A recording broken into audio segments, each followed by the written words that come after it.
Hi Atlantis, I'm Mrs. Smith. And I'm Mrs. Wallach. This month we're focusing on the pillar of citizenship. Be sure to check our Atlantis Elementary Facebook page every Sunday night for our new book. Hi, I'm Miss Herndon, a 4th grade teacher. Today I'm going to read Granddad Bud, a Veterans Day story.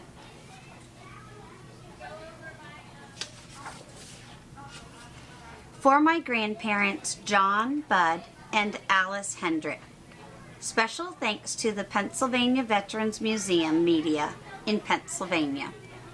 Today is Veterans Day. I'm not exactly sure what that means, but I do know it's something to do with all the people who fought in wars for our country. They're called veterans. My granddad, Bud, is a veteran. He was in the Navy in World War II.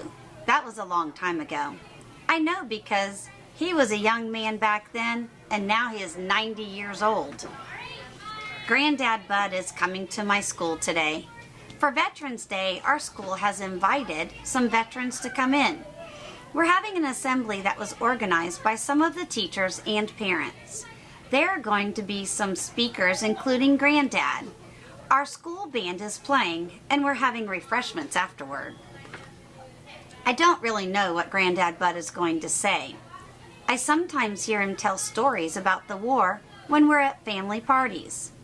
It doesn't seem that interesting to me, just like Veterans Day doesn't seem like a real interesting holiday, not like Halloween or the 4th of July. My class is ready for the assembly. We sit on the floor as the principal talks and introduces all the adults who are here today. Granddad Bud walks in and waves to me. Wow, he looks really important wearing his jacket with all the medals and ribbons on it.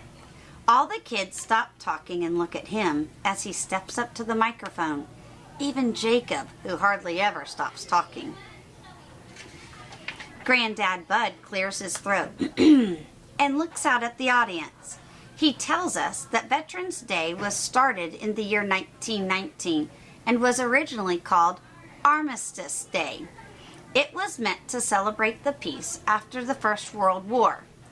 Years later, it was changed to Veterans Day as a way of honoring all veterans from all the wars that had taken place. He tells us ways that people sometimes celebrate the day by going to parades, visiting veterans in hospitals, or making cards and collecting things to send to veterans groups. The President of the United States lays a wreath on the tomb of the unknown soldier, which is a grave near Washington, D.C., that honors all veterans who never made it home. Then Granddad Bud talks about being in the war. While he was in the Navy, he lived on a ship for over 2 years. He worked in the control room down below the deck. He and his friends worried about their ship being attacked, and sometimes it was, by enemy submarines or enemy planes. Granddad Bud tells us that Japan was the enemy back then. There were other countries that were fighting each other too during World War II. Granddad Bud missed his family when he was away fighting in the war. He would get letters, but sometimes it was hard for the mail to be delivered to his ship, and he wouldn't hear from his wife and daughter for a long time. Sometimes they didn't get a letter from him for a long time either. Then they would worry that something bad had happened to him. Nothing bad did happen to Granddad, but some of his friends died in that war. He says it still makes him sad to think about all the brave men and women who lost their lives fighting for their country. He says that we should pray for them and for all the people who are still serving in the military to help America to continue to be free and a great country. I look around me.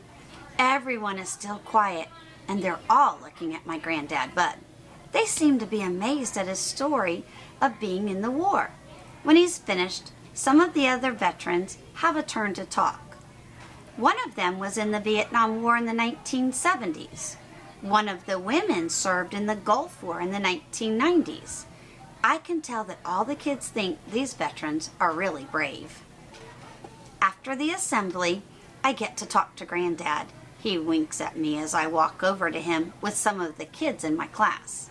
Lots of the kids are gathered around him, asking questions about the war. He's very patient and answers each one. I feel so proud of him. One of the students asks Granddad about the Veterans Museum, which is not too far from here. He tells us that we can visit anytime we want, and that schools can even go on field trips there to learn more about veterans and the wars in which they fought. He says that the slogan of the museum is Learn, Honor, Remember. Learn, honor, and remember. I think that's what Granddad helped us all do today.